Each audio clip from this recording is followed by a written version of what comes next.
From the horror film an especially brutal scene was removed, set in the 18th century and depicting Pennywise hunting long before the events familiar to audiences from the films.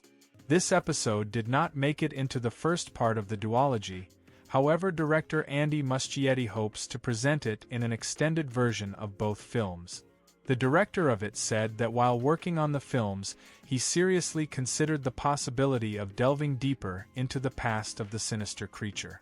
These scenes did not make it into the final cut, as the creators deliberately decided to keep it as a frightening and ultimately unexplained entity.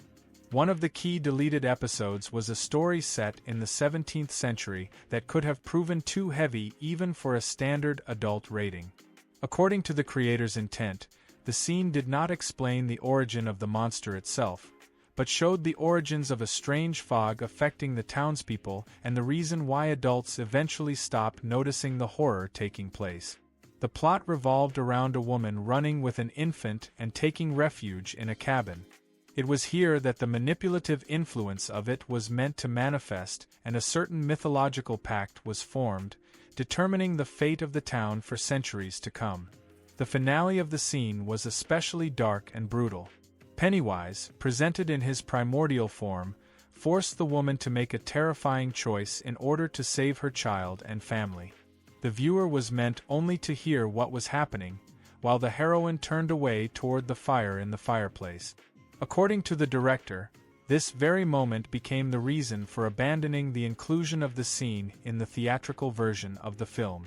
The episode would have ended with a horrifying moment in which Pennywise eats a child. Muschietti still hopes to release an extended version of the duology with a runtime of about 6 hours. It may include events from the 17th and even the 16th centuries, as well as elements of mythology from Stephen King's 1986 novel, including the image of the turtle matron.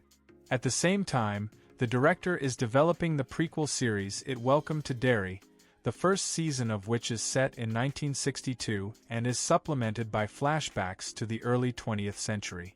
The second and third seasons, planned by the HBO Max platform, will focus on the events of 1935 and 1908.